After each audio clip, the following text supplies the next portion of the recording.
In 1897, Europeans who dressed up themselves in the clothing of Jews, these people established the Zionist movement. The stage was now set. The countdown has begun for the Jews to strike.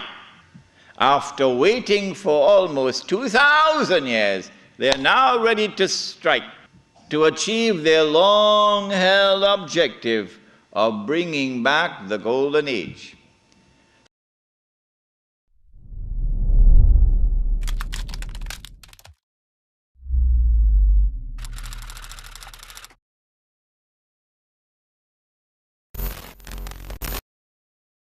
To destroy the Khilafah, you'll have to destroy the Ottoman Empire.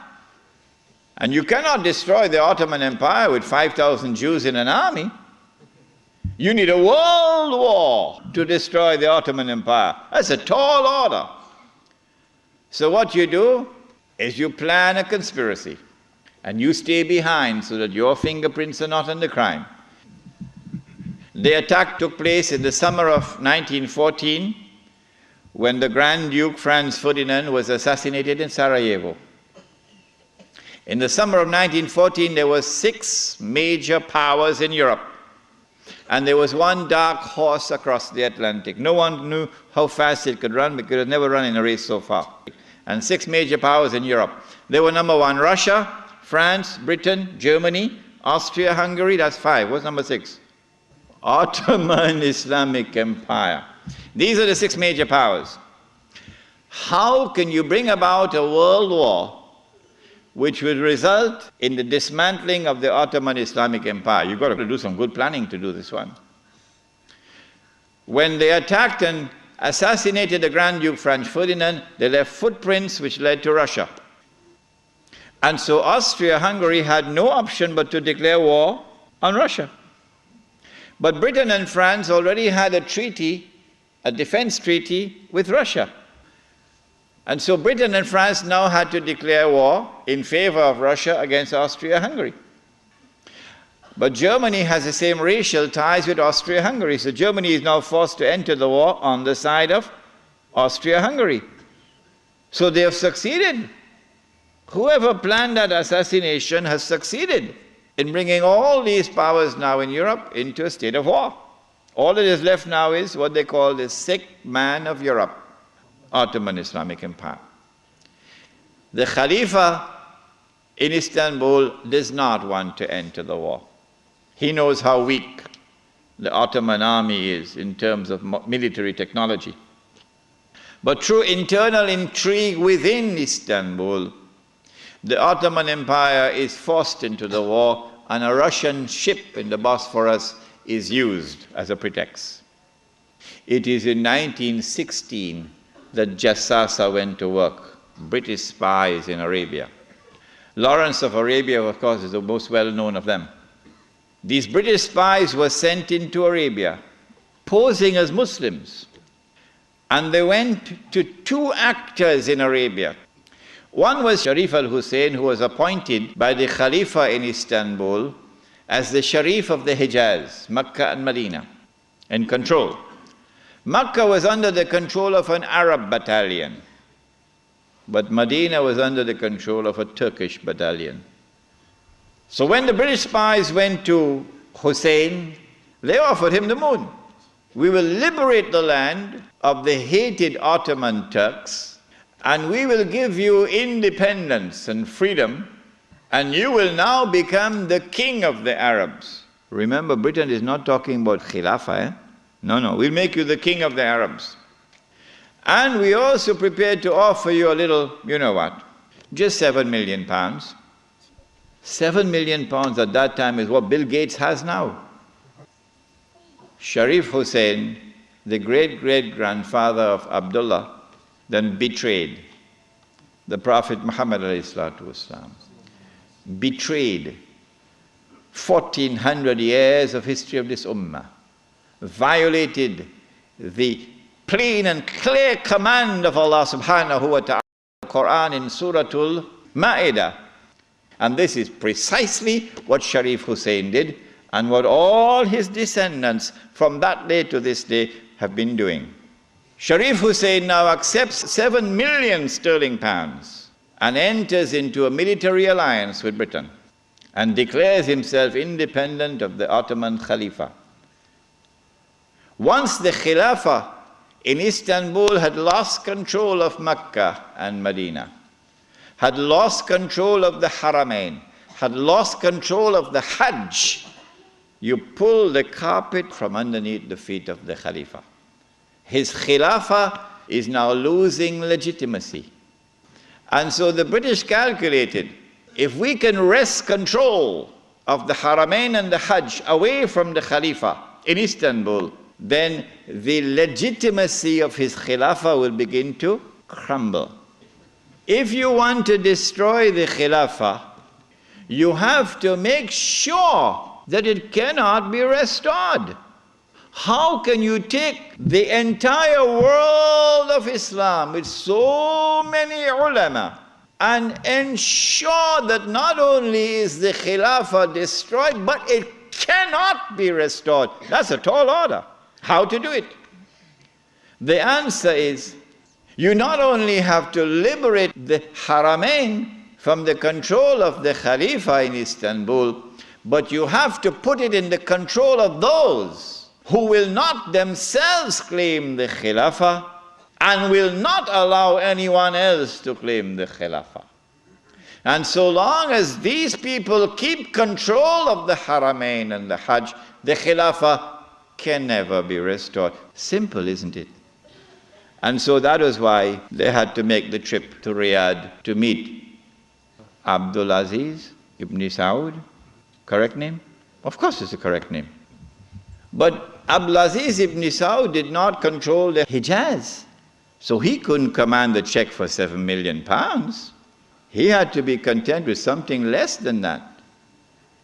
So what the British offered to him was, if you would sign the same kind of agreement with us and violate the specific command in the Quran and betray Allah and His Messenger and betray the Ummah, we pay you £5,000 a month. Would you accept that? Abdul Aziz says yes. And in 1916, Abdul Aziz ibn Saud signed an agreement with Britain, which made of him a military ally of Britain, subservient to Britain. But when the Ikhwan, who were his military force, questioned him, how can you sign this agreement with Britain? And how can you accept this money from Britain, £5,000 a month? Abdul Aziz ibn Saud says, this is jizya. Jizya is what they pay to me because I control them. It was dust in their eyes and they swallowed it. And so Abdul Aziz ibn Saud got away with it. By 1919, the Ottoman Empire was in shambles, falling apart. And a British army under General Allenby, with many Arabs and Punjabi Muslims fighting faithfully under his control, attacked the Turkish garrison which was defending Jerusalem, defeated it, and liberated the Holy Land. This was a joyous day for the Jews, because now the countdown is really moving forward, and the golden age is coming back. In the same 1919, when the Ottoman Empire is collapsing, and it is losing all its non-Turkish possessions, all the Arab parts of the Ottoman Empire are falling away, the Greek army now invades the Turkish mainland, Anatolia. And the Turkish people now have a tremendous fright in their hearts because the Greeks hate them with a PhD in hatred. So Britain now has to create a Turkish general who would appear to the Turkish people as a savior who has come down from the heavens with his hands resting on the wings of angels to save the Turkish people. And so at a place called Gallipoli, a man named Mustafa Kemal inflicts a defeat on the ruling state in the world, Britain, and immediately climbs the ladder to become the hero of all heroes in Turkish history. Mustafa Kemal now takes over. He is in fact de facto ruler over the Ottoman Empire, and the Khalifa is just a piece of furniture. In 1920, I think, or 21, there was a big treaty, negotiations in Versailles, and from this emerged now the Turkish Republic, which replaces the Ottoman Islamic State. But Mustafa Kemal said, the Turkish people love their Khalifa. So if Europe could have a pope, why can't we have a pope too? So the new Turkish government of Mustafa Kemal decided to take the Khilafah and remove from it all political authority and make the Khalifa the equivalent of the pope. This was 1922. And things were going fine for him. Turkish people were happy. Khilafah is still there. And the leadership of the revolution in Turkey were very happy because we have a secular state now, modeled after the European state. But in 1924, on the 3rd of March, suddenly Britain demanded of Mustafa Kemal that he must abolish the Khilafah. The demand came from Britain. And on the 3rd of March 1924, the Turkish Republic abolished the Khilafah. The question we have to ask is, why did they do it when there was no need to do it? Nothing. It represented no threat whatsoever to the secular Turkish Republic. The answer for the abolition of the Khilafah on the 3rd of March 1924 is located in a place called India. When the attack on the Khilafah was taking place in the 1916, 17, 18 period, then Indian ulama, at that time the Indian Muslim community was one of the most influential Muslim communities in the world. And the Indian Muslim community was led by leaders who knew Islam and lived Islam. And they wanted to get rid of British imperial rule in India, so that when they got rid of the British, they could restore Islamic rule over Muslims. That's all they wanted. And they realized that they could mobilize the Muslim masses of India over this issue of the Khilafah, because everybody loved the Khilafah. And so they established a movement which they call the Khilafat movement, Harakatul Khilafah. When they established the Khilafat movement and it began to mobilize the Muslim masses, the body which was sleeping is now waking up for revolutionary struggle to preserve the Khilafah in Istanbul. The leader of the Hindus realized, but wait a minute, the Muslims want the same thing that we want. We also want, the Hindus, we want to get rid of the British, and we want to restore Hindu rule over the Hindus. So there's a conversion of interest here. So Gandhi, who later became known as Mahatma Gandhi, Gandhi approached the leadership of the Khilafat movement, and he said to them, listen, the same thing you want, the same thing I want. So why don't we join forces? Will you allow me to join the Khilafat movement? They accepted the offer of Gandhi and they formed an alliance. And so the Khilafat movement in India now became a Hindu-Muslim alliance. This constituted the most dangerous of all threats that Western civilization have ever experienced in its entire period of colonization of mankind.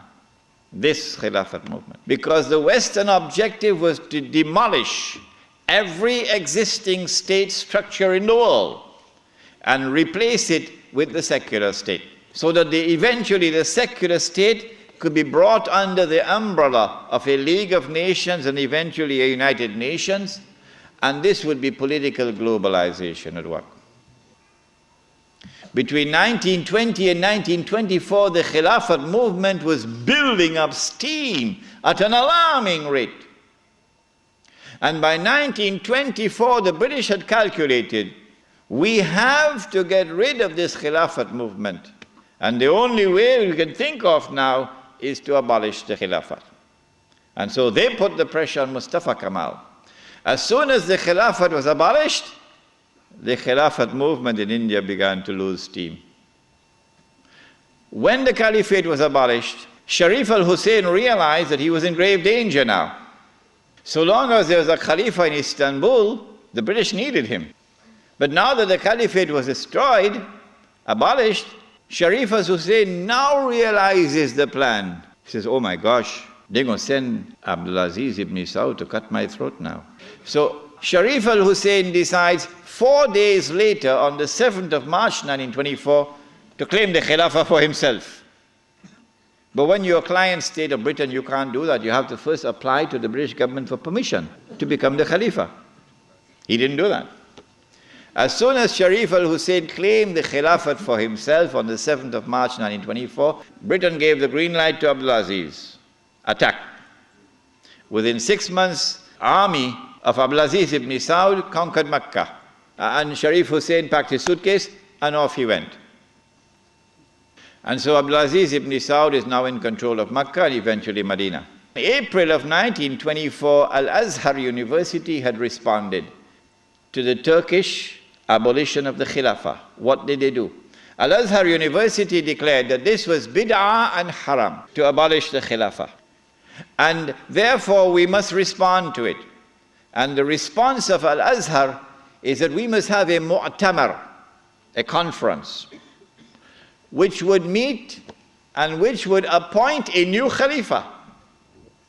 As soon as Al-Azhar issued this proclamation, you could see how Britain was trembling. They got to plan some counter strategy to the initiative of Al-Azhar University.